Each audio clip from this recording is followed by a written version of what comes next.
ለምን በሰዓቱ አልወሰንኩም ብዬ ራሴን እወቅሳለሁ። ቢያንስ በሰዓቱ ወስኜ ቢሆን ከአንድ ልጅ ሁለተኛ ልጅ አላመጣም። የሆነ ቀን ህይወቴ ቢያቆምስ ብዬ ፈራሁኝ። እኔ ለልጆቼ ብዬ ራሴ ነው ብዙ ጊዜ የጠየኩት። ለልጆቼ ብዬ ብዙ ነገር አለፍኩኝ፣ ቻልኩኝ። እንዳልኖር ቢያደርገኝስ?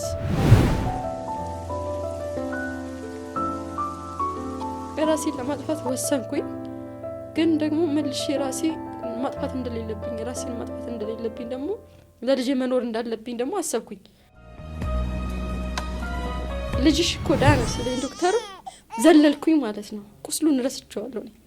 ዘልየው ከላይ እስከታች ወረድኩኝና የግቢው ሰው ሁሉ በጠቅላላ አቅፋቸዋለሁ ማለት ነው። አላቃቸውም፣ አያቁኝም። ግን ከደስታ የተነሳ ከጩኸት የተነሳ ምናምን ቆሞታ ይመለከቱኛል። ሁሉ ነገር ምንም አይሰማኝም። የጥላቻቸው መንገድ አይሰማኝም ነበር። እዛ ጋር የሚሰማኝ ምንድነው?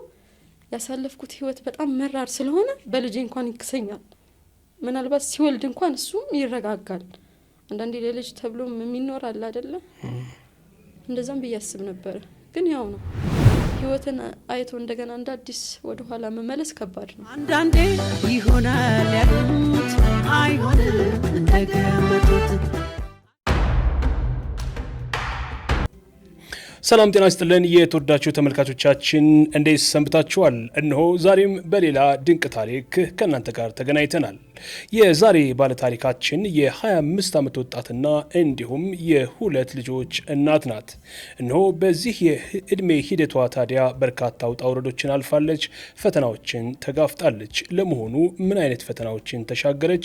ህይወቷስ በምን መልኩ እየሄደ ነው? ዛሬ ከእርሷ ጋር ቆይታ እናደርጋለን። እስከ ፕሮግራማችን ፍጻሜ ድረስ አብራችሁን ቆዩ። ሰላም፣ እንኳን ደህና መጣሽ። እንኳን ደህና ቆያችሁ። እስኪ ስለ ራስሽ ንገሪን። በዚህ እንጀምር እስኪ። እሺ፣ ሰላም እባላለሁ። እድሜ 25 ነው።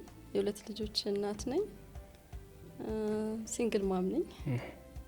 ምንም እንኳን ያው ስሙን ባልወደው ቃሉ ባይወደድም ለ5 ዓመት ያክል ማለት ነው። ለተከታታይ 5 ዓመት ሲንግል ማም ሆኜ ልጆችን እያሳደግኩ ያለሁ እናት ነኝ።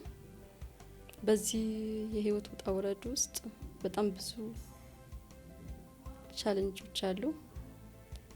እጅግ በጣም ሊነገሩ የማይችሉ ግን አስፈሪ የሚመስሉ የታለፉ ታሪኮች ብዙ አሉ እና ከነዛ መካከል በጣም አድካሚ የህይወት ውጣ ውረድ አለ። መልካም፣ ወደ እነሱ እንመጣለን። እስኪ እንደው ሰላም ማነች? ወደ ኋላ ተመልሰሽ ስለ ልጅነትሽ የተወሰኑ ነገሮችን በይን። እኔ በአንድ የገጠር ከተማ ውስጥ ተወልጄ ያደግኩ ልጅ ነኝ። የት የገጠር ከተማ? የገጠር ከተማ ብዙ ነው። ሸዋ ምንጃር የሚባል አካባቢ፣ ልዩ ስሙ ለምለም ማርያም ይባላል። ተወልጄ ያደግኩት እዛ ነው እስከ 16 ዓመቴ።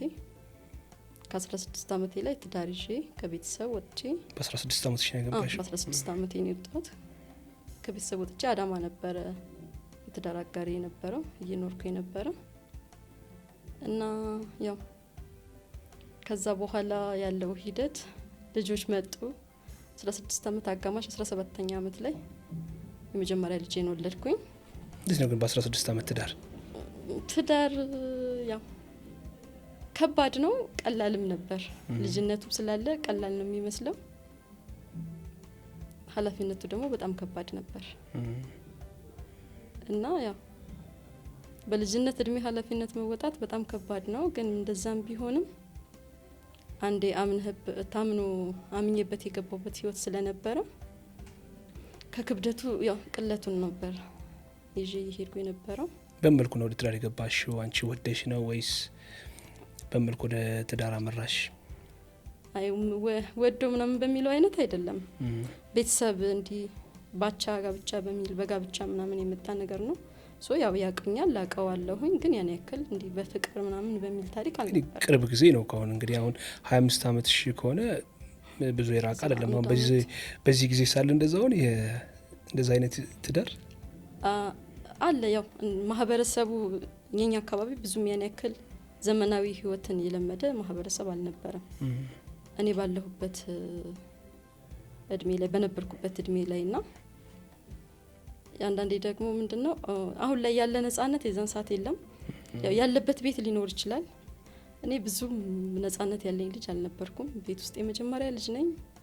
በጣም ትልቅ ኃላፊነት የነበረብኝ ልጅ ነኝ። የመጀመሪያ ልጅ ነሽ? የመጀመሪያ ልጅ ነኝ። ትልቅ ኃላፊነት የነበረብኝ ልጅ ነኝ። እንደ ልጆች መጫወትን ብዙም አይቼ አላደኩም። በጣም ሲበዛ ዲሲፕሊን በሆነ መንገድ ነው ያደግነው።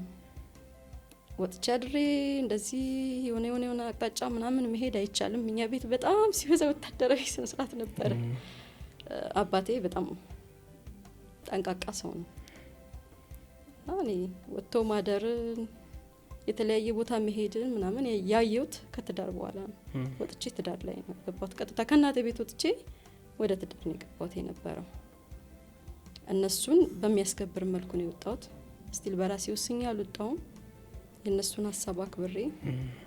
ስለዚህ በቤተሰብ የመጣ ትዳር ነው? በቤተሰብ ነው። ልክ እኔ እናቴ እንደተዳረችበት ጊዜ ማለት ነው። ሽምግልና ተልኮ ልጅህን ለልጄ ተብሎ ቀን ተቆርጦ ተወስኖ ፕሮግራም ተደርጎ ምናምን ነው የወጣሁት እና ዘመናዊ አይነት ታውቂው ነበር ከዛ በፊት? እንደዚህ አውቀው ነበረ። እሱም ያውቀኛል፣ እኔም አውቀዋለሁ። ግን ቅርርብ ምናምን አልነበረንም። ኖርማሊ ከቤት ወደ እሱ ቤት ነው የሄድኩት። እኔ ነጻነትም አልነበረም። ወጥቶ የማግኘት የሆነ እንደዚህ አይነት መንገድ መከተል አልችልም። ምናምን ያውን እንዳለው አልነበረም፣ አይታወቅም ጭራሽ። በእኛ ባህል በጣም ከባድ ነው። እኔ በነበርኩበት ሰዓት አሁን ላይ አላውቅም። ያው አሁን ላይ ትንሽ ዘመናዊነቱ እየመጣ ነው ያለው። በእኛ ሰዓት የለም እንደዛ። ከቤተሰብ ቁጥጥር ውጭ መውጣት አይቻልም። ሁሉን ነገር የሚወሰንልህ ቤተሰብ ነው። ያው የቤተሰብን ውሳኔ ደግሞ አትቃወምም። ጥሩም ይሁን መጥፎም ይሁን እኔ መመዘን ስለማልችል እነሱ መዝነው ጥሩ ነው ያሉትን ነበር ስቀበል የነበረው። ያው ከገባው በኋላ ትንሽ ህይወት በጣም መራር ነበር። ለጠበቅሽው አላገኘሽው? በጣም እጅግ በጣም መራር ነበር። ግን እንደዛ መራር ሆኖ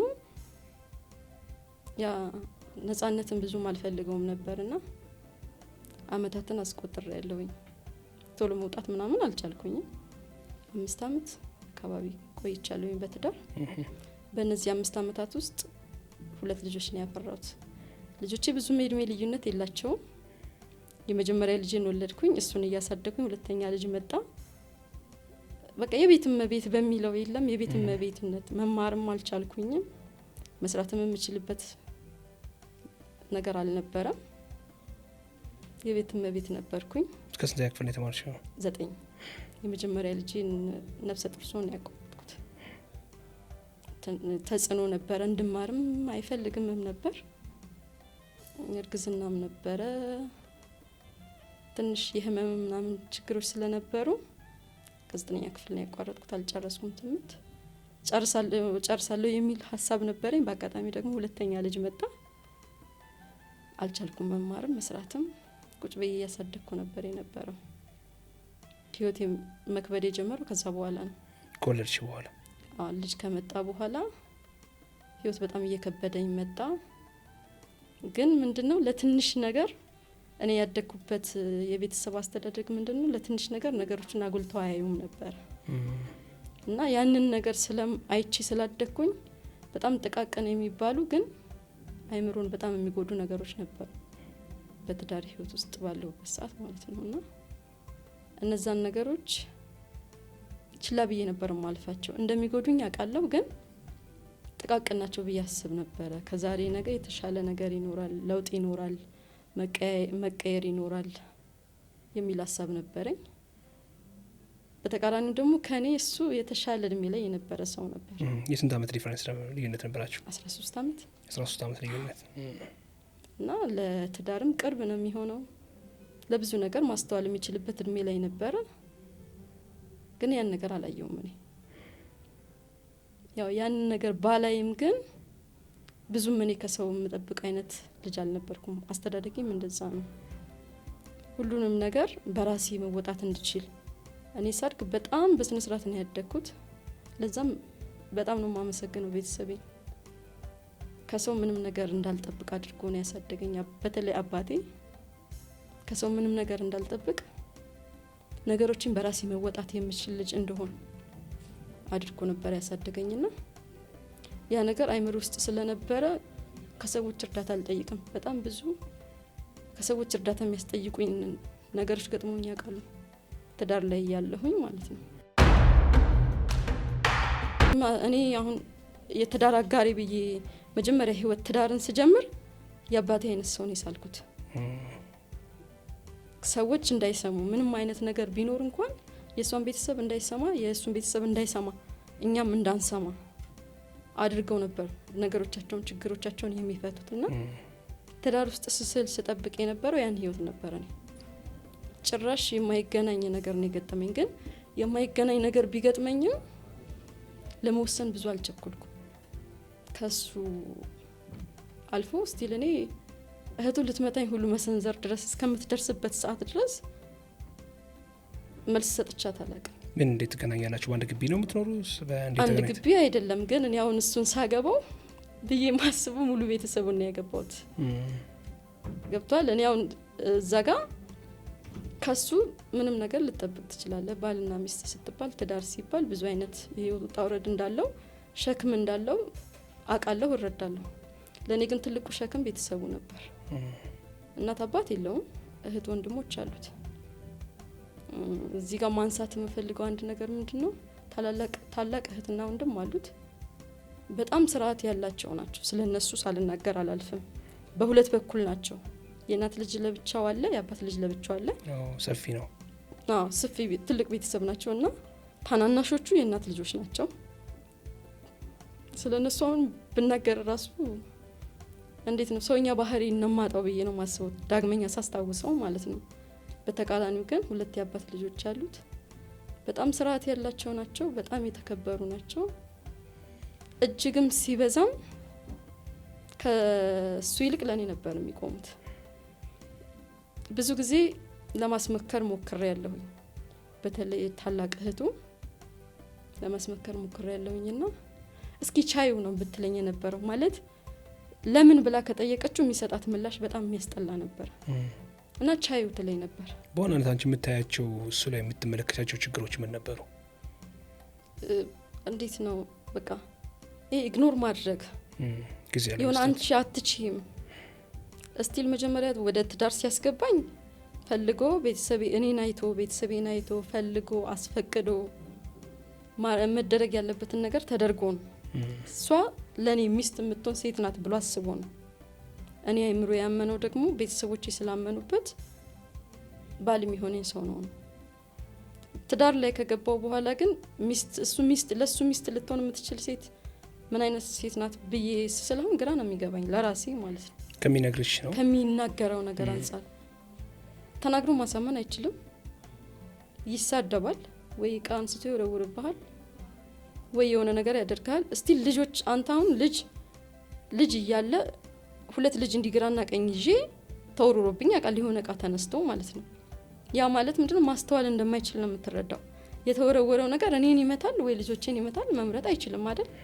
እስከዚህ ድረስ ነው የምልህ ባህሪው ማለት ነው። በምን ነገር እንደሚናደድ አታውቅም። ውጭ ላይ ተናዶ ሊመጣ ይችላል፣ ቤት ውስጥ ሊሆን ይወጣል። ሰዎች ፊት ደግሞ በጣም ያስመስላል፣ በጣም ትወና ይችላል። በጣም ትሁት ነው፣ በጣም ዝምተኛ ነው፣ የሚናገር አይመስልም።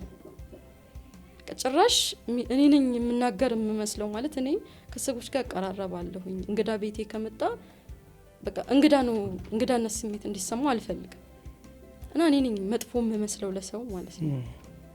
ይተውናል፣ በደንብ አድርጎ ይተውናል፣ ያስመስላል። ግን እነዛ ሰዎች አንድ እርምጃ ከቤት መውጣት ሲጀምሩ ታሪክ ወደ ኋላ ይጀምራል ማለት ነው። እና ያንን ነገር ለመቋቋም አንደኛ የልጅነት አይምሮ ስለሆነች ይያዋል። ምናልባት አሁን እሱ ጋር ያነሳሻቸው ችግሮች እንዳሉ ሆነው በልጅነትሽ ማግባትሽ፣ ምናልባት በመካከላችሁ ያለው የእድሜ ልዩነት የሱ ችግሮች እንዳሉ ቢሆንም አንቺ ጋር የነበሩ ክፍተቶች ወይም ድክመቶች ይህንን የሱን እልህኝነት ወይም ያልተገቡ የምታያቸውን ባህሪያት እንዲያወጣ ያንቺ አስተዋጽኦ አልነበረውም ወይም ነበረው ብለሽ አታስቢ? ከነበረው ሁኔታ እንደዛ ብዬ የማስብበት አንድ መንገድ ምንድነው፣ እኔ በቃ እኔ እሱ እንደዚህ አይነት ተጽዕኖችን እንዲያደርግ ያስገድደዋል ብዬ የማስበው የኔ ዝምታ ነው። ለምንም ነገር መልስ አልሰጥም። በተለይ መጥፎ ቃላቶች ሲሰነዘር መልስ አልሰጥም። ለምን መጥፎ ቃላቶች ይሰነዘራሉ ካልከኝ፣ ለምሳሌ ቤት ውስጥ የሆነ ነገር ሊጎልብህ ይችላል አይደል? መጠየቅ አለበት። ከጎደለ ሳትጠይቀው ማድረግ አለበት እያምናለሁኝ። ግን ማድረግ ካልቻለ መጠየቅ አለብኝ። ስጠይቅ ግን ስላልቻልኩ ነው አይደለም ምላሹ የሚሆነው። ለእህቴ ስላደረግኩ የለኝም ይልሃል፣ ወይ ለወንድሜ ስላደረግኩ የለኝም ይላል። ከቤቱ በላይ ለቤተሰቦች እኔስ ልጆቹስ ካልከው አላቅም ይልሃል፣ ማቀው ነገር የለም ይልሃል። ስለዚህ ምን እንደዚህ አይነት መልስ ሲመልስልህ ዝም ነው አይደል መልስ ሊሆን የሚችለው። እኔ ዝም ነው የምለው። ማቀው ነገር የለም አላቅም ካለ ሰው በቃ እሺ ብዬ ዝም እላለሁ። ዝምታዬ ለምን ዝም አልሽ ብለህ እናድደዋል። እንግዲህ ጠይቀህም መልስ ካጣ ዝም ነው ልትል የምትችለው አይደል? ለምን ዝም አልሽ ብሎ ይናድዳል። ወይ አኮረፍሽ ሊል ይችላል። ወይ በቃ በጣም ተናዶ ደግሞ እኔ አሁን ስተተኛ ልሆን እችላለሁ፣ የሆነ ስተት ልሰራ እችላለሁ። ሊያርመኝ ይገባል ቢያንስ እሱ። እንዴት ያርመኛል ካልክ፣ አንደኛ የእድሜ ልዩነት አለ፣ ሁለተኛ ደግሞ ለትዳር ብቁ ነኝ ብሎ ነው አይደል ወደ ህይወቱ ያመጣኝ። ስለዚህ ለትዳር ብቁ ነኝ ብሎ አንድ ሰው ወደ ህይወቱ ሲያመጣ ከኔ የሚጠብቀው ነገር ሊኖር ይችላል። ከኔ የሚጠብቀውን ነገር ሲያጣ ሊያስተምረኝ ነው የሚገባው ብዬ አስባለሁ። እኔም ከሱ የሚጠብቀውን ነገር ሳጣ ላስተምረው ነው የሚገባው ብዬ አስባለሁ። ግን ለመማር ዝግጁ ያልሆነ ሰው ታውቃለህ፣ በህይወት ላይ ምንም አይነት ነገር ከኔ በላይ ትክክል የለም ብሎ የሚያምን ሰው እንደዚህ አይነት ነው። እንደዚህ አይነትን ሰው ደግሞ መሟገት አትችልም፣ መከራከር አትችልም። ስለዚህ ዝም ከማለት ውጪ መልስ የለም። ዝም ስትል ንቀት ነው ይላል። መልስ ከመለስኩለት ደግሞ እንዴት መልስ ትመልሽልኛለሽ ይላል። ወይም ብዙ ሲያወራ አሁን ረጅም ሰዓት የሚያስጠላ ንግግሮች ምናምን ሲናገር እኔ በመሀል ሁሉ ልስቅ እችላለሁ። የምስቀው ተደስቼ አይደለም፣ ገባህ? እስኪ ምናልባት ቢታው ብዬ አስቤ ወይ ልስቅ እችላለሁ። እስቲል መሳቂያም ያናድደዋል፣ ማውራቴም ያናድደዋል፣ ዝም ማለቴም ያናድደዋል። ይህን ሰው በምንም አይነት መንገድ አታስረዳው። ምንም ልታስረዳው የምትችለው ነገር የለም። ለሰው ብትናገር ደግሞ ሶስተኛ ሰው ሲመጣ እሱ ሶስተኛ ሰው አስገብቶ ምን ያክል ህይወት እየተመሰቃቀለ እንደሆነ እያየው ነው። ስለዚህ ዝምታን መረጥኩኝ እና በቃ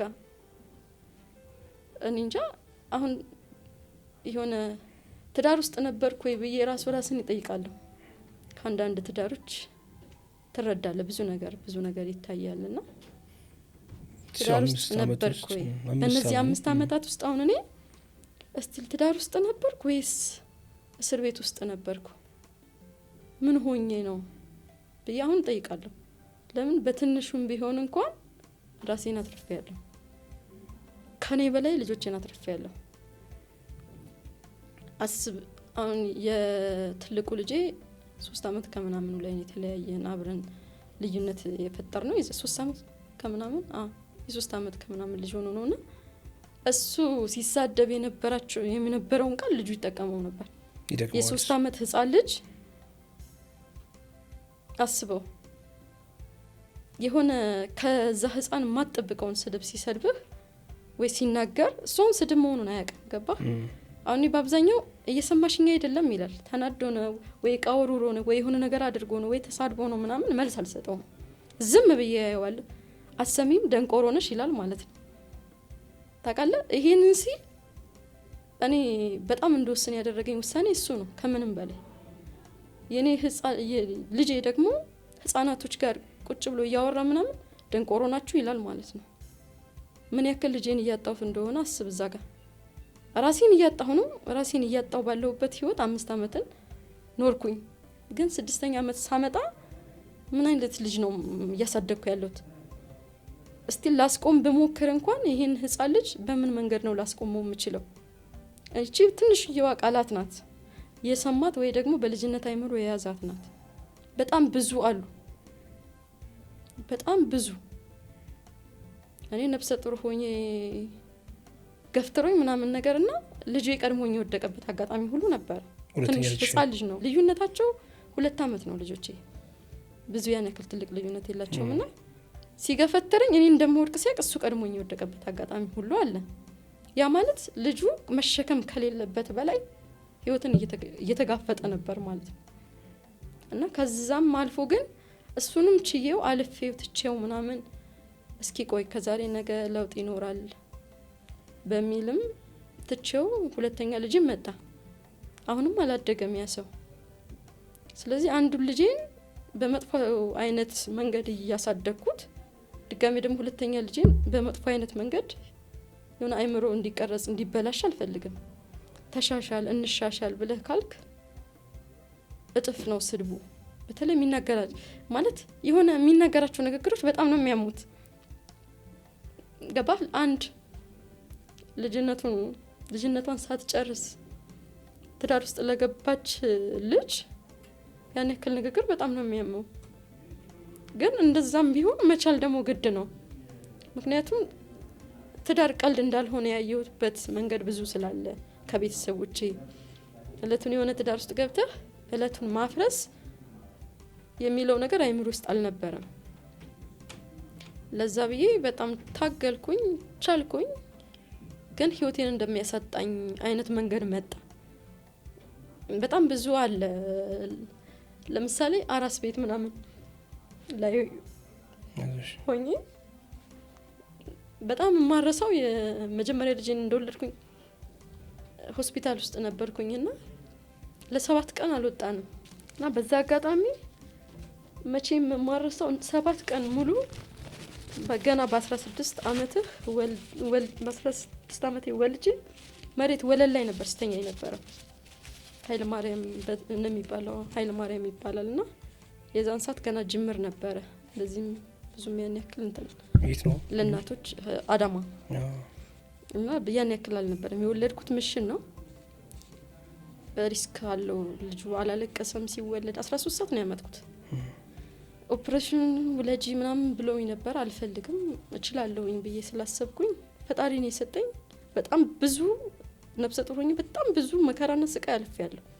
በሱም በተፈጥሮዬም በተለያየ ነገር ይገፈተረኝ ስለነበር ምናምን ብዙ አይነት ጉዳት ነበረብኝ ነፍሰ ጡር እያለሁ ማለት ነው።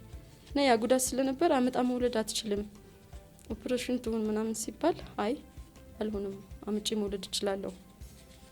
እንኳን ዛሬ አይደለም ትላንትና ማልፋል አይደለም እችለዋለሁኝ። ሁለት ነፍስ ሆኜ ብዙ ነገር ችያለሁኝ። አሁን ደግሞ ልጄን ለመውለድ እፋለማለሁኝ ብያሰብኩኝ አንድ ቀን ከ1 ሰዓት ከምናምን አምጪ ወለድኩኝ። ሲወልደው ልጁ ደም ቀድሞ መጥቶ ስለነበር ታፈነ። አላለቀሰም፣ ምንም አይነት ድምጽ የለውም። በጣም ሪስክ አለው ተባለ። ወዲያውኑ በአምቡላንስ ወደ ኃይለ ማርያም ዞርንና በ5ኛው ቀን መጡት ምናምን ሁሉ የጠባው መጥፋት አይቻልም፣ አይምሮ ላይ ጉዳት ያመጣል፣ ሙሉ ለሙሉ ደም ጠጥቷል፣ ከሽንት ውሃ በፊት ደም ፈሶ ነበርና ደም ጠጥቷል ተባለ ማለት ነው።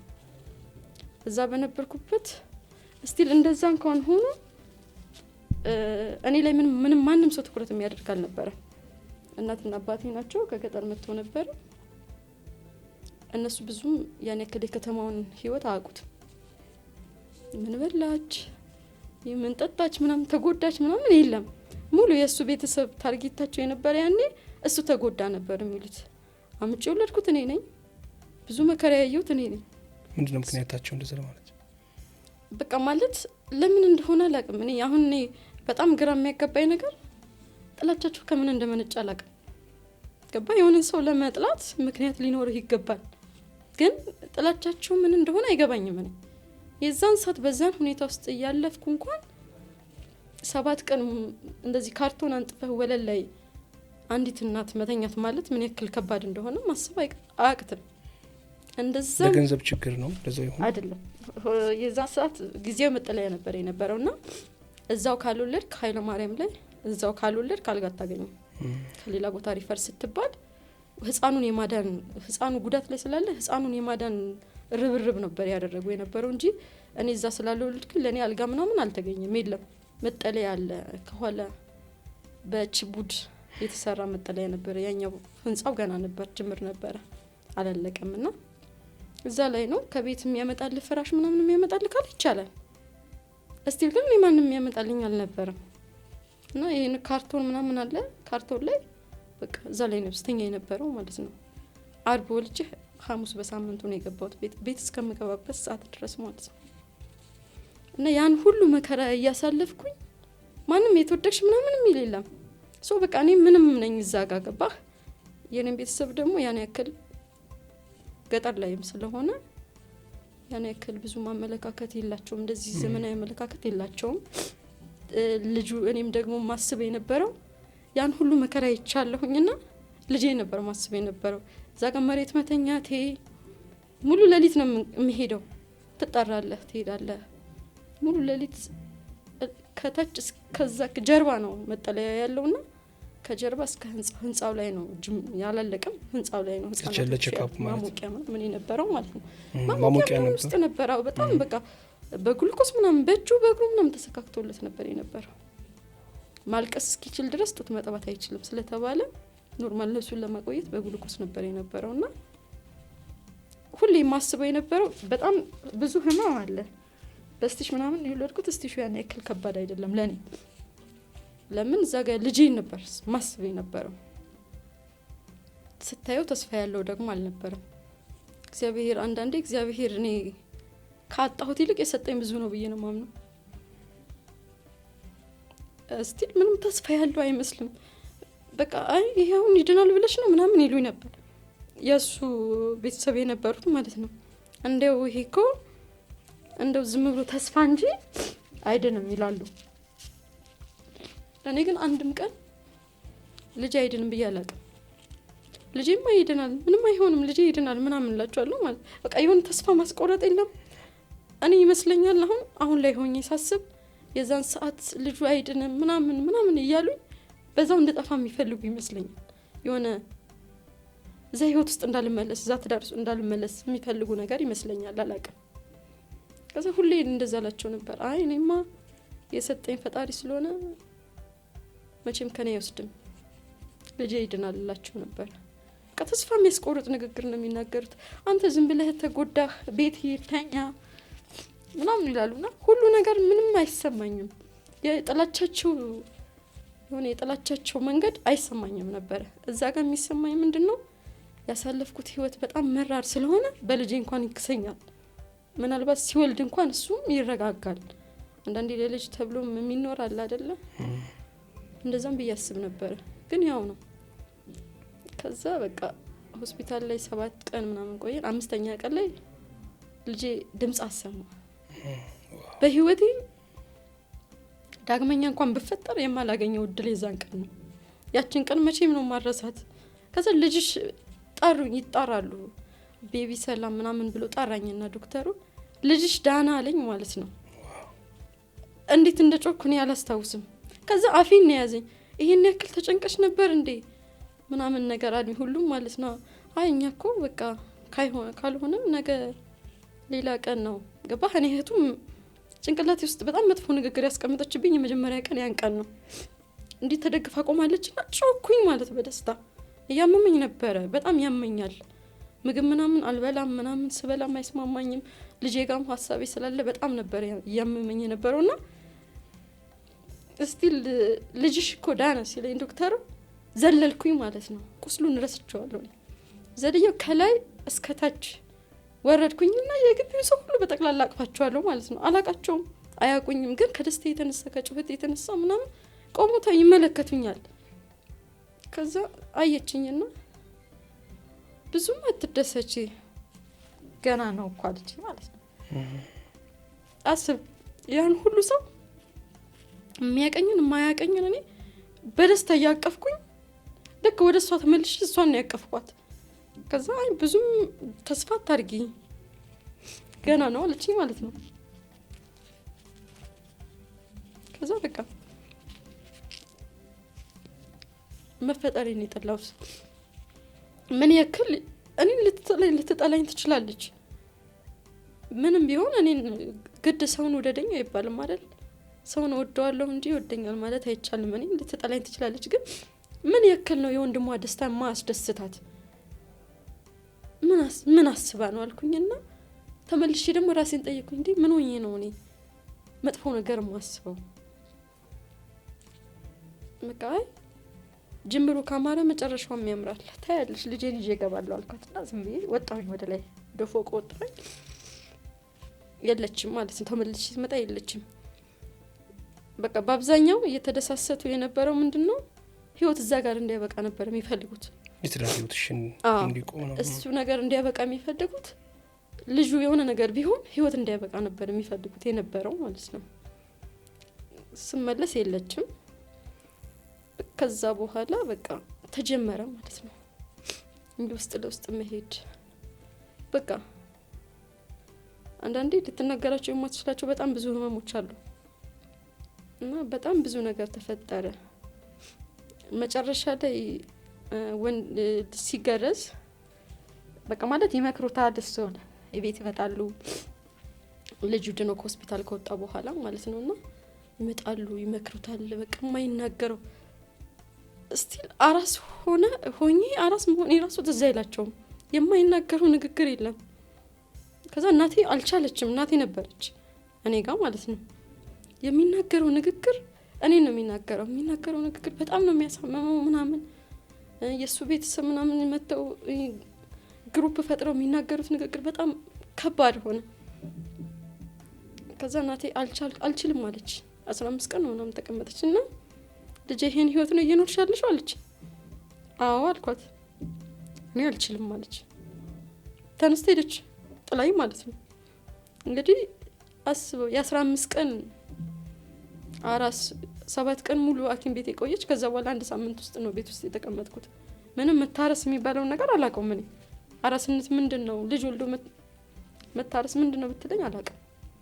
ግን ከአቅሟ በላይ ሲሆን አንቺ አለችኝ ኑሪ ከቻልሽ። እኔ ግን በቃኝ እሄዳለሁ አለችኝ ማለት ነው። ከፋት። ሂጂ በቃ እኔ እኖራለሁ ችግር የለውም ሂጂ አልኳት። ሄደች። እሷ ከሄደች በኋላ በቃ ገሃነም ሆነ ህይወት ማለት ነው። ቢያንስ እሷ ያለች ሰዓት ተናግረውም የሆነ ነገር ብለው ማስቀይመውኝም ምናምን እሱ ማስቀይመውኝም ምናምን ሲወጣ እናቴን ስጋት እንዳይከፋት በውስጥ እያለቀስኩኝ እስቅ ነበር። እንዳይከፋት እሷ በቃ ማለት እንዳታዝን ሀዘኔን እኔ ራሴ መወጣት እንዳለብኝ መቻል እንዳለብኝ ስለማምን እስቅ ነበረ እሷን ለማጽናናት። ግን በቃ እሷም ከአቅሟ በላይ ሆኖባት ልሸፍነው እንኳን ብሞክር መሸፈን አለመቻሌን ስታውቅ በቃኝ አለች ሄደች። ከዛ በቃ ህይወት በጣም እየከበደ መጣ። ግን እንደዛም ሆኖ እና በጣም ደግሞ ማረሳው አንድ ገጠመኝ በዚህ መሀል ላይ ክርስትናው ደረሰና ክርስትና ከመነሳቱ በፊት ወንድ ልጅ ይገረዛል ይባላል እና ልናስገርዝ ይገረዝ ተባለ። ማንም የለም። እናቴም የለችም። አከራይ ነበረች። አከራይና የሱ እንትኖች ቤተሰቦች በጣም ተቀራርበዋል። በዛ አጋጣሚ እኔ ሆስፒታል በነበርኩበት አጋጣሚ ተግባብተዋልና ከኔ ይበልጥ ወደ እነሱ ሆናለች እሷም ማለት ነው። ይገረዝ ሲባል እሺ ይገረዝ ምናምን አልኩኝ። ሳሳሁኝ ማለት ገና አላገገመም ሙሉ ሰውነቱ ልጁ እንደዚህ ይላጥ ነበረ እና ፈራሁኝ። ግን በቃ መገረዝ ደግሞ አለበት ክርስትና መነሳት አለበት ምናምን ብዬ አሰብኩኝ። ሊገረዝ ቀን ጠዋት ተነሽ እንሂድ ምናምን ተባለና እሺ ብዬ እኔ ልጄን አቅፌ ተነሳው ማለት ነው። ላስገርዘው ሆስፒታል ነው የሚገርዘው ሆስፒታል። ከዛ ልክ ላስገርዝ በሩን ስወጣ ልጁን ነጠቁኝ ማለት ነው። አስብ አንድ እናት በጣም ብዙ መከራ ያለፈች እናት ማን ነጠቀሽ? እሱ ነው ተቀበያት አላትና አከራይ ልጁን ከጄ ላይ ቀማችኝ ማለት ነው። የቤታቸው አከራይ? ከዛ ለምን አልኳት። እኔ ልጄ ማቀፍ እችላለሁ ማለት እኔ በጣም ጠንካራ ነበርኩኝ። በጣም ልጅ በሆንም ሳልፍ የነበረው ህይወት ስለነበረ ጠንካራ ነበርኩኝ። ሲቀጥል ደግሞ ቤት ውስጥ እንደ ልጅ አላደኩም። እኔ ሁሉን ነገር ማየት እንደምችል ማድረግም እንዳለብኝ እያየሁ ነው ያደግኩትና ልጅ ነኝ ብዬ ወደ ጨዋታ ወደ ምናምን የሚታለል አይነት አይምሮ አልነበረኝም። ነጠቀችኝ ማለት ነው። ስትነጥቀኝ ለምን ብዬ ስላት በሩን ቆልፎታል የቤቱን ማለት ነው። ለምን እኔ ማቀፍ እችላለሁኝ አልኳት። ማለት የሆነ ካሳለፍኩት ነገር አንጻር ለልጄ ካለኝ ጉጉት አንጻር ልጄ የህይወት ተሰቃየ የነበረው ነገር ስለነበረ እሳሳለሁኝ ለመስጠት ራሱ ስላት ቀሚያት አላት ማለት ነው። ቀማችኝና ባጃጅ ጠርተዋል። ባጃጅ ውስጥ ይዞት ገቡ ልጁን ማለት ነው። እኔን ጣሉኝ። በሩ ተቆልፏል። ልጁን ይዞ ባጃጅ ውስጥ ገብቶ ሄዱ። አስብ፣ በጣም ብዙ ስቃይን ያለፈች እናት ልጇ ተቀምቶ ልጅ ይዘው ሲሄዱ ይሄ ልጅ ከእናቱ በላይ ማንም አያስፈልገው ማለት ተከታይን ምናምን የለም። ስቲል ተመልሼ እንኳን እንዳልገባ በሩ ቁልፍ ነው። የግቢው ቢያንስ ተከራዮች አሉ። እነሱ ከፈቱልኝ እኮ ጥለው ሄዱ ማለት ነው ልጁን ይዘው። በዚህ መሀል ላይ ምንድነው እህትየው እዛ ተጠብቃቸዋለች ይመስለኛል የሚገረዝበት ቦታ ላይ ማለት ነው። ከዛ ስመለስ በሩም ተቆልፏል። በቃ ጥለውኝ ሄዱ። የውጭው በር አንኳኩኝ፣ ከፈቱልኝ። ከበር ላይ በሩ ተዘጋብኝ። እኔ አብሬ እንደሚሄድ ነው የማውቀው፣ ልጅን አቅፌ እንደሚሄድ ነው የማውቀው። ግን እነሱ ምንድነው ያደረጉት? ልጁን ቀምተውኝ ባጃጅ ውስጥ ገቡ፣ ሄዱ። የሆነ አማርኛ ተናገረኝ የሚያስጠላ ንግግርና እንዴ አሁን እንኳን ዝም አትልም ወይ ቢያንስ ሰው ፊት ነን ምናምን ነገር ስለው ቀሚያት ልጁን አለ። ቀምተውኝ ይዞት ሄደ ማለት ነው ልጁን። ከዛ ልጁን ይዞት ሄዱ፣ አስገረዙት። ሲገረዝ ይመስለኛል የሆነ ብቻ አላቅም፣ ስላልነበርኩ በቦታው ላይ የማውቀው ነገር የለም። የሆነ ነገር ተነክቷል። የኔ የተገረዘ ሆስፒታል ነው አሉ፣ ግን አላቅም። አሁን ብትለኝ እርግጠኛ ይሄ ነው ብለህ አላቅም፣ አልነበርኩማ በቦታው። ስለዚህ ተገርዞ ሲመጣ ልጁም መልሶ ዝም አለ ማለት ነው። በጣም የሚጫወት ልጅ አገግሞ መዳን የጀመረ ልጅ መልሶ ዝም አለ ማለት ነው። ምክንያቱም ግርዘቱ ላይ የሆነ ችግር ነበረ። ከዛ እንደገና ደግሞ ዳግመኛ ሌላ ህመም ማለት ማልቀስ የጀመረ ልጅ እንደገና እንደ አዲስ ደግሞ ዝም ማለት ሲጀምር ምን ያክል ከባድ ነው። መናገር አይችልም፣ ህፃን ነው። እነሱ ደግሞ ምንድነው ያደረጋችሁት ማለት አልችልም፣ መጠየቅ አልችልም። ምክንያቱም የሚገጥመኝን ነገር አውቃለሁ። ወይ ስድብ ነው ወይ ዱላ ነው ወይ የሆነ ንግግር ነው። ስለዚህ መጠየቅ አልችልም። ልጁ መጨረሻ ላይ ልጁ ምን ሆኖ ነው ማንም የሚነግረኝ የለም። ተገረዘ ተባልሽ ተገረዘ ነው እንግዲህ የባህል ይመስለኛል፣ የባህል ነው። ምክንያቱም ይሄ በህክምና ቢሆን ያ ነገር አይፈጠርም ብዬ አምናለሁ። ከዛ ልጁ በቃ ከቀን ቀን ሁኔታዎች መጥፎ እየሆኑ መጡ ምናምን። ሐኪም ቤት ይዘነው ሄድን። ስንሄድ የት ነው የተገረዘው? ልክ አልተገረዘም ምናምን ነገር አሉ ማለት ነው። አሁን ስጠየቅ እኔ ነኝ የምጠየቀው እዛ ቦታ ላይ ምን ብዬ ልመልስ? ሐኪም ቤት ነው አልልም፣ አላቅም። የባህል ነው አልልም፣ አላቅም። ስቲል እስካሁንም አላቅም የት ነው የተገረዘው ልጁ። ሐኪም ቤት እስከሆነ ለምን እንደዚህ አይነት ነገር ተፈጠረ ወይ ደግሞ በባህልም ከሆነ ለምን ያ ነገር መጣ ለማለት አልችልም። ግን ምንድነው ችግሩ የከፋ ስለነበር ወደ ችግሩ ነው። ከዛ ህክምና መደረግ ተጀመረ። በዛ መሀል ላይ ደህና ይሆናል ይመለሳል ምናምን ነገር ያን ያክል እንትን አላለም። ደህና በቃ ኖርማል ነው በሚባል ደረጃ ሆነ። እኔ ለውጡ እየቀነሰ መጣ። ይሄ ያመመው የነበረው ሲጮህ የነበረው ሌሎች ነገሮች ሲሆን የነበረው ጠፋ። እኔ ዳነ ብዬ አሰብኩ ማለት ነው። እንደዛ ሲሆን ግን እየዳነ ሳይሆን ወይ ህመሙ እየቀነሰለት ይሆናል ወይ ደግሞ እኔ ያልተረዳሁትም እንደናት አላቅም። እንደዛ ሆነ። ማደግ ከጀመረ በኋላ ፒኑ እየታየ መጣ። አንዳንድ ምልክቶች ምናምን ሲታዩ ህክምና ተጀመረለት። ህክምና ቅርብ ጊዜ ነው ያበቃው። ስንት አመቱ ነው? አሁን 9 አመት ሊሆነው ነው። ሰኔ ላይ 9 አመት ይሆናል። እና በቃ አሁን እኔ ልጄ ኖርማል ደህና ነው ብዬ የማስብበት አመት ይሄ ነው፣ የአሁኑ አመት ነው። ከዛም ያው ድጋሚ ደግሞ ትንሹ መጣ። ትንሹ ሲመጣ ቤት ውስጥ ምናምን አልወለድኩም፣ አገር ቤት ሄድኩኝ ማለት ነው። ምክንያቱም ጥለሽ ወጣሽ ቤቱን ጥዬ ልክ ወሬ ምናምን ሲገባ በሆስፒታል ደረጃ እንድትወልድ ምናምን አሉ ክትትል ሲያደርጉኝ የነበረው። በጣም የተለያዩ ኬዞች ይታዩብኝ ነበር። ብስጭት ስለነበር በጣም ግፊት ኦቨር ግፊት ይታየ ነበር። በእርግዝና ወቅት ይከሰታል ግን ኦቨር ነው ይሉ ነበር። ስኳር መጨመር መውረድ እና በሆስፒታል ደረጃ ነው መውለድ ያለባት ሲል ነው አልኩኝ። እሞታለሁ እንጂ ድጋሚማ እዚህ ቤት አልወልድም። ለምን ሆስፒታል ወለድኩ ማለት ተመልሼ እዛ ቤት ነው የምገባውና መጀመሪያ ላይ የገጠመኝ ነገር ድጋሚ እንደሚገጥመኝ ነው የማውቀው። አንደኛ እናቴ አትመጣም ብላኛለች። እኔን ካልሽ እኔ ጋር መተሽ ውለጂ፣ እኔን ካላልሽ ግን እዛው እንደምትሆኝ ሁኝ። እኔ ግን አንድ እርምጃ ወደዛ አልመጣም አለች። ምርጫ ነው የሰጠች። እኔም እሷ ምርጫ ባትሰጠኝም አላደርገው። ምክንያቱም ያየሁትን መከራ እዚህ ጋር ልናገረው የማልችለው በጣም ብዙ አለ፣ እጅግ በጣም ብዙ ለአይምሮ የሚከብዱ ማለት ነው። እና ወሰንኩኝ፣ መወሰን አለብኝ። አይ እናቴ አንቺን እመርጣለሁ፣ አንቺ ጋር ወልዳለሁ። በሆስፒታል ደረጃ ከተባለ ሆስፒታል አለ፣ ሆስፒታል ወልዳለሁ ያልኳት። ዶክተሩ ከብዙ ትግል በኋላ ሰጠኝ። አልሰጥም፣ ምክንያቱም ለኛ ዋጋ ያስከፍልናል እንደዚህ አይነት ነገር። ይሄን ሪስክ እያየን ሰተን አንድ ወጣት አንድ ህጻን ልጅ ያለ እናት እንዲቀር አንፈልግም፣ አይሆንም ማለኝ ማለት ነው። በጣም ታገየ ለማሳመን ሞከርኩኝ።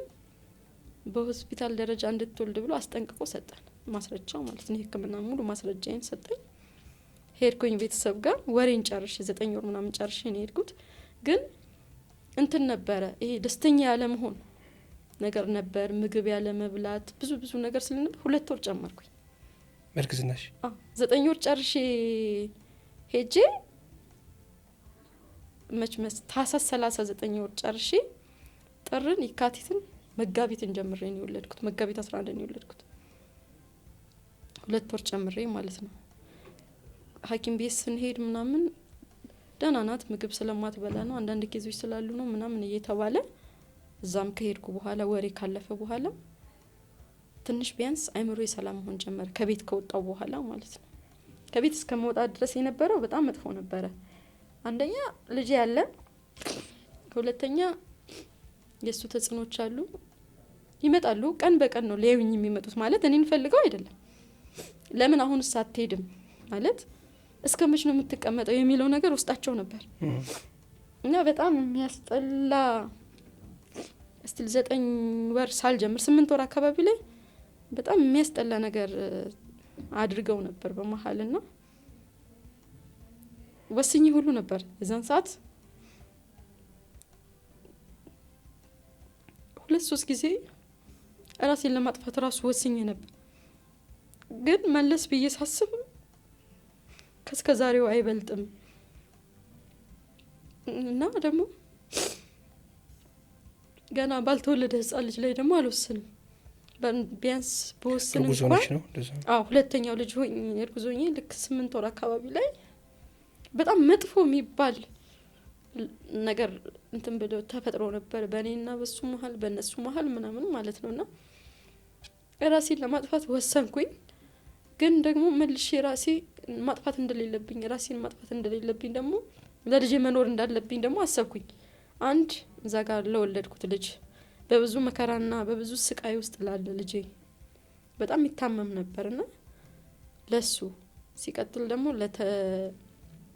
እርጉዝ ለሆንኩት ነፍሰ ጡር ለነበርኩት ልጄ ገና ሳይወለድ እንዴት እሱ ህይወት ላይ ወስናለሁ? ቢያንስ እንኳን ራሴን ማጥፋት እንኳን ብፈልግ ወልጄው ነው የነገ ጣፋንቴን ባበላሽም የራሴን ነው መበላሸት ያለብኝ። ይህ ከራሴ ጋር ታገልኩኝ፣ አለፍኩት። እሱን አልፌ ልክ የሙልጃ ሰዓት የደረሰ ሄድኩኝ። እዛ ከሄድኩ በኋላ ትንሽ ሰላማዊ ነገር ተሰማኝ። የሚያመኝ ነገር የነበረው ጥሩ ሆንኩኝ። ይጥላይ ነበር ምናምን ግፊቱ ይጨምራል፣ ኦቨር ይሄዳል ምናምን ነገርና ደህና ሆንኩኝ። ያቺ የጨመርኳት 2 ወር ለኔ በጣም 2 አመት ናት። እናቴ ጋር በነበርኩ ሰው ሰላም ነበረው። ቢያንስ እሱ ምንም የሚናገረኝ ነገር የለም፣ እነሱ ምንም የሚናገሩ ነገር የለም። ማለትም ደውሎ ይናገራል እንዴ እኔ አመት ልታረግጅ ነው እንዴ ብሎኝ ያውቃል። 1 ወር ጨመርኩኝ። 2ኛ ወር ሲጨምር ደውሎልኝ እንዴ እዛ ተቀምጠሽ አመት ልታረግጂ ነው እንዴ አለኝ ማለት ነው። እኔ ፈጣሪ አይደለሁም ወይ ደግሞ ጎትቻ አላወጣም። አስብ በዚህ ልክ ማለት ነው። አለማሰቡን በዚህ ልክ ነው ልታይ የምትችለው። አመት ታረግጃለሽ እንዴ? አንድ ወር ጨመርሽ፣ ሁለተኛ ወር አለኝ። እኔ ጎትቼ መውጣት አልችልም። ሲቀጥል ደግሞ ፈጣሪ አይደለሁም፣ በሱ ስራ አልገባም። ከዚህ በኋላም አመት ከጨመረ አሜን ብዬ እቀበላለሁ።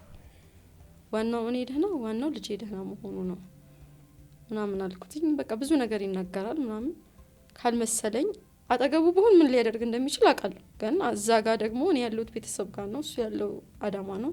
ስልክ ዘጋለሁ። እኔ ያወራኝ ምናምን እንደዚህ አይነት መጥፎ ንግግር መናገር ሲጀምር ከኔ አልፎ ቤተሰቦች ድጋሜ መቁሰል የለባቸውም ብዬ ስለማስብ ዘጋለሁ ስልክ እና እነሱም ትንሽ ጋፕ አረጉ።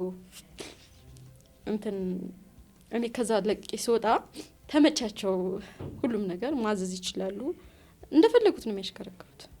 ለራሱ ሲጀምር ኖሮ አቅም ለነሱ ነው የሚኖረው። ለኛም ለኔም ለልጆችም ኖሮ አቅም ለራሱም ኖሮ አቅም የሚኖር የነበረው ለነሱ ነበር። እና እንደፈለጋቸው ሆነ፣ ተመቻቸው። ከሁለት ወር በኋላ እኔም ወለድኩኝ። እና በጣም የሚገርመው አጋጣሚ ደግሞ በሆስፒታል እንድትወልድ የሕክምና ወረቀቱን ሆስፒታል ይግባ ምናምን ተብሎ ሆስፒታል ገብቶ ነበር። ታምናለ? እንኳን አይደለም ሆስፒታል፣ ጤና ጣቢያ በር ላይ ስደርስ ነው የወለድኩት። ምንም ማለት የተባለው ነገር ሁሉ በጠቅላላ በእግዚአብሔር ቃል ኪዳን ታሪክ ሆኖ ማለት ነው። ኖርማል ዛሬ ወልዳለሁ ምናምን ነገር አልኳቸው ቤት ላይ። በቃ ማለት ህመሙ እየተሰማኝ ነበርና ዛሬ ወልዳለሁ ምናምን ስላቸው አትቀልጂ ባክሽ አትወልጂም ገና ነሽ ምናምን ይላሉ ቤት። ኧረ አምቡላንስ ጥሩልኝ ዛሬ ወልዳለሁ ምናምን እያልኳቸው እሺ። በመሀል አምቡላንሱ ተጠርቶ አደል ሆስፒታል መድረስ ጤና ጣቢያ በር ላይ ነው የደረስኩት። በር ላይ ስደርስ ወረድኩኝ ከአምቡላንሱ።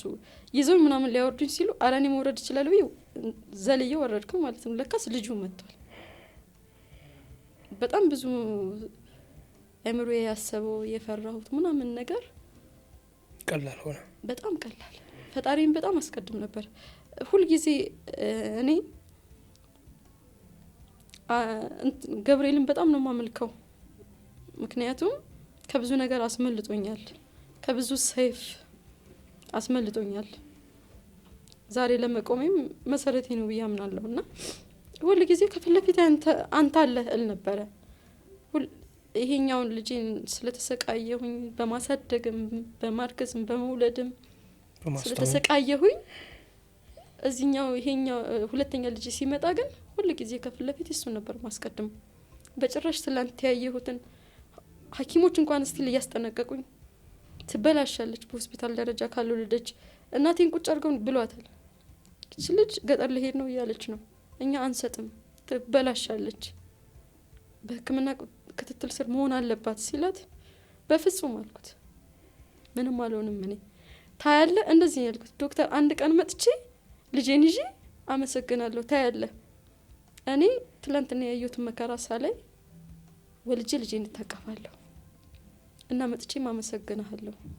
ይሄን ቃል ብየው ነበርና በቃ ያላሳፈረኝ ምንድነው እምነቴ። ምንም ደካማ እንኳን በሆንም ፈጣሪ እኔ ደካማነቴን ሳያይ እኔ ያበረታኝ። 30 ደቂቃ ስቲል አልቆየውም። በቃ የምት ስሜት አምቡላንሱ መጥቶ እስከምገባበት ሰዓት 30 ደቂቃ ምናምን አልቆየውም። ወለድኩኝ። ስወልድም ሁላ ዶክተር ነርሷ ስታወልደኝ ጋውናን አልለበሰችም። ምሽት አካባቢ ነበርና ተኝተው ነበር። ተሯሩጠው መጥተው ምናምን ኖርማል አወለደች። ኖርማል ነው፣ ጤነኛ ልጅ ነው፣ ምንም አይነት ችግር የለበትም። ተወለደ። ሲወለድ ራሱ በጣም ኪሎ ትልቅ ነው ምናምን በምጥ ስቲል የማይታሰብ 4.5 ምናምን እና ያልጠበቅኩት ነገር ሆነ። ከዛም እንደተለመደው ተመለስኩኝ ቤተሰብ ጋር ትንሽ ቀን ቆየሁኝ። ክርስትና እስከማስነሳ ድረስ ቆየሁ። ዛ መጠንከር ስላለብኝ ከአንድ ሁለት ልጅ ስለያዝኩኝ የሚያግዘኝም ሰው እንደሌለ ስለማቀው ታላቅ እህትም ታላቅ ወንድምም የለኝም እና ማንም እንደሌለኝ ስለማቀው እናቴም በመጀመሪያ መውለድ ተስፋ ስለቆረጠች ተከትላኝ ልትሄድም አትችልም፣ እኔ ጋር ልትመጣም እንደማትችል ስለማቀው እዛ ቆየሁኝ። ክርስትና አስነሳሁኝ እና ህይወት መቆም የነበረበት ብዬ ማስበው ያን ቀን ነበር። ይሄ ሁለተኛ ልጅ ነው ልጄ ክርስትና አስነሳሁኝና መቶ መውሰድ ያለበት እሱ ነው። ከእናቴ ቤት እሱ ነው መቶ መውሰድ የነበረበትና አሳፍራችሁ ላኳት አለ ማለት ነው። ከዛ አሳፍሬም አልካትም፣ ልጄን አልጠላዋትም፣ መተ ሰው ይዘህ ውሰዳት አለችው ማለት ነው። ማዘር ነው ያወራት። አሳፍራችሁ ላኳት፣ የማውቀው ነገር የለም አለ ማለት ነው። ገባ። የዛን ሰዓት ምን ጉጉት ነበረኝ ገና ከአንድ ልጅ ሁለት ልጅ ስላመጣው ሁለት ልጅ ይዤ ተስፋ ኖረኝ አይደለም፣ ትዳሩ ይጠቅመኛል ብዬ አስቤ አይደለም፣ ግን ሁለት ልጅ ይዤ ቤተሰብ መመለስን ስለማልፈልግ እዛ ትዳር ውስጥ መመለስ ምርጫ አረኩኝ። ከዛ እናቴ አትሄጂም አለች፣ አባቴም አትሄጂም ሞቼ ትገኛለሁ አለ። በዛ መሀል 2 ወር ነው መሰለኝ 2 ወር ቆየሁ ማለት ነው። ቀረ ማለት ነው። ሁለት የመጣ አየኝ። ከዛ ላኳት አለ። አንድ ልካትም አሉት። ቀረ በዛ። ከዛ 2 ወር ሙሉ ተቀመጥኩኝ። 2 ወር ሙሉ ስቀመጥም ቤተሰብ ጋር ምንም ነገር አልጎደለብኝም። በቃ ትልቁ ጥፋት ይዛ ጋር ነው። ምንም ነገር አልጎደለብኝም፣ ግን የሆነ አንቺ ምን ፈራ የሰው አፈራ አንደኛ ልትወልድ መታ በዛው ቀረች የሚባለው ነገር አለ። ሁለተኛ ደግሞ ከአንድ 2 ልጅ ይዘህ ቤተሰብ ጋር መቀመጥ በጣም ነው የሚያመው። ማለት ትዳርን አይቻለሁ፣ ህይወትን አይቻለሁ፣ በትንሹም ቢሆን አስከፊም ቢሆንና ተመልሰ ቤተሰብ ጋር ስትሆን የሆነ ተጽዕኖ አለው። 2 ወር ሙሉ ጠበቅኩት፣ የለም አልመጣም። በዚህ መሀል ወልጄ 2 ወር ስቀመጥ አንድ ቤተሰብ የሱ የሆነ ቤተሰብ አንድ ያክስቱ ልጅ ብቻ መጥቶ ያየኝ።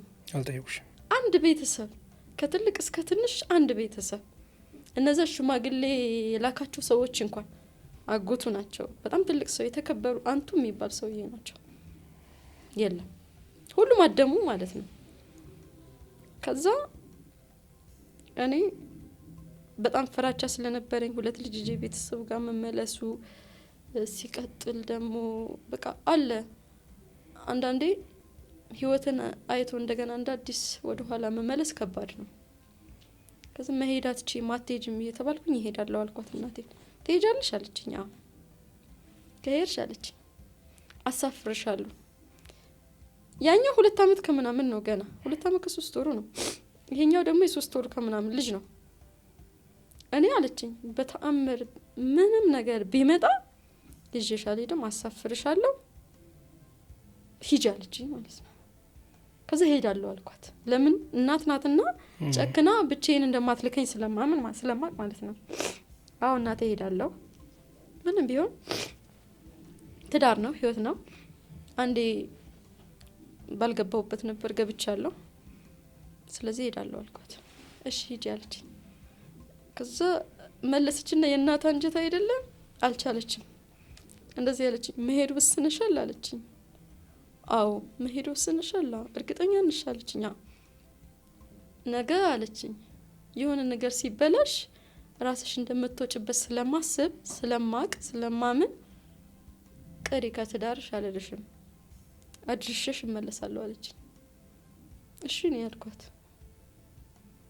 ከዛ እንግዲህ እሱ ነበር አይደል መጥቶ መውሰድ የነበረበት የሱ ቤተሰብ ምናምን ስቲል ቢያንስ ቤተሰቡን ተው ችግር የለውም፣ ግን እሱ መምጣት ነበረበት፣ ኃላፊነት ነበረበት። የለም ደውላ መች ትመጣላችሁም አላለም። 2 ወር ምናምን ቆየ። ከዛ ደውላ እመጣለሁ ብላለች፣ ላደርሳት እመጣለሁ አለችው።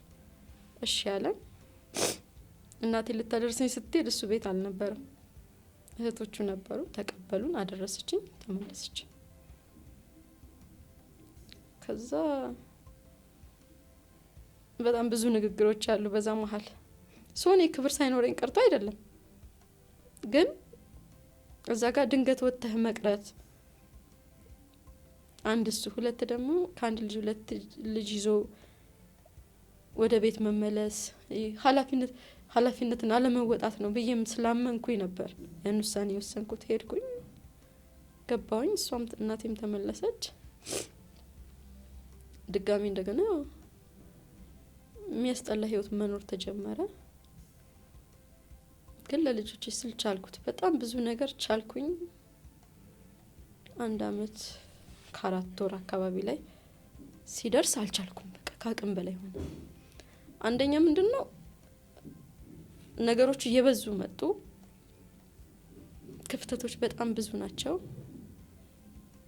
ሲቀጥል ደግሞ እኔም እያመመኝ መጣ። ከቀን ቀን እድሜም እየጨመረ ሲሄድ ነገሮችም ሲደራረቡ መመለስ ሳይችል ሲቀር ከዛ በኋላም ደግሞ አንዳንድ ስቃዮችም ሲመጡ በቃ ቢበቃስ የሚል አይነት ሂደት ውስጥ ሄድኩኝ። አናገርኩት። በጣም ደፍሬ አላናገረውም ነበር በነገራችን ላይ ጭራሽ። ትፈሪዋለሽ ማለት ምፈራው ምን እንደው ታውቃለህ? የሚመታው ምናምን አይደለም፣ ቃላቶቹን ነበር በጣም ምፈራው። የሚናገራቸው ቃላቶች በጣም ነው የሚያሙት፣ የሚሰብሩት በጣም ሲበዛ እስከ ዛሬ ከጭንቅላቴ አይወጣም። ሲናገረኝ የነበረው ንግግር ዛሬ አሁን ጆሮ ላይ የሆነ ስሜት አለው ይሰማኛል። እና አጥፍቶኛል ሙሉ ለሙሉ ማለት የልጅነት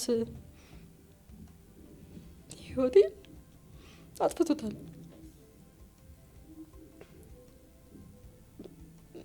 እንዴት ማለት አንዳንዴ ለምንስ ይሄን ያክል አሁን ላይ ነው የሚገባኝ። ለምንስ ይሄን ያክል መታገስ ፈለግኩኝ? ለምንስ ይሄን ያክል ተፈተንኩኝ? ማለት ለምን በሰዓቱ አልወሰንኩም ብዬ ራሴን እወቅሳለሁ። ቢያንስ በሰዓት ወስኜ ቢሆን ከአንድ ልጅ ሁለተኛ ልጅ አላመጣም ነበር። ህይወቴን እጅግ አላከብደውም ነበርና ለምን ብዬ ራሴ መጠየቅ ጀመርኩኝ። የማልፈለግበት ቦታ ለምንድን ነው የምቆየው? ካልተፈለግኩስ ምን አደርጋለሁ? ደግሞ ሳትችልም ስለተባልኩ እኔ አልችልም እንዴ የሚል አይምሮ ውስጥ ብዙ ጥያቄ መምጣት ጀመረና መመላለስ ጀመርን። ፊት መልስ አልመልስም፣ መመላለስ ጀመርን። እህቶቹ ምናምን የሆነ ነገር ሲናገሩ ምናምን እኔ መልስ አልሰጥም፣ ዝም ነው የምላቸው። ጸጥ ብያቸው አይናቸውን አያቸዋለሁ፣ የእነሱን አይና ያለው የእሱን አይና ያለው። ከዛ በኋላ ዝም እላቸዋለሁ። የፈለጉትን ነገር ይናገራሉ፣ ይሳደባሉ፣ ይሄዳሉ ወጥተው። ከዛ ደግሞ እሱ ይቀጥላል ብቻውን ማለት ነው። ዝም ነበር የምለው፣ መልስ አልመልስም ነበርና የሆነ ቀን በውስጤ ብዙ ነገር እያሰብኩ ነበር። እችላለሁ፣ ምንም ነገር ማድረግ እችላለሁ። ለምን አልወስንም? እኔ ለልጆቼ ብዬ ይሄን ያህል ከተጎዳሁኝ ዝም ካለኝ ቢያንስ ሊቆርጠኝ ምናምን ካልፈለገ ወይ ከንትን ካላለ የሆነ ህይወቴን ሊያቆመው የሚችልበት መንገድ ቢመጣስ? ሲሳደብ ዝም ካልኩኝ፣ ሲደባደብ ዝም ካልኩኝ፣ ሌሎች ነገሮች ሲደረጉ ዝም ካልኩኝ ነገሮች እየጨመሩም ስለሄዱ የሆነ ቀን ህይወቴ ቢያቆምስ ብዬ ፈራሁኝ። እኔ ለልጆቼ ብዬ ራሴ ነው ብዙ ጊዜ የጠየቁት። ለልጆቼ ብዬ ብዙ ነገር አለፍኩኝ፣ ቻልኩኝ። እንዳልኖር ቢያደርገኝስ? መወሰን አለብኝ ብዬ ራሴ ላይ እየሰራው ባለሁበት አጋጣሚ ድጋሜ በጣም የሚያስጠላ ሌላ ታሪክ ይዘው መጡ ማለት ነው። እሱና ሁለት እህቶቹ፣ አንድ ወንድሙ። በጣም የሚያስጠላ ለመናገር በጣም የሚከብድ የሚያስጠላ የሰው ልጅ ሊያስበው የማይችል ሴጣናዊ ነገር ማለት ነው ይዘው መጡ።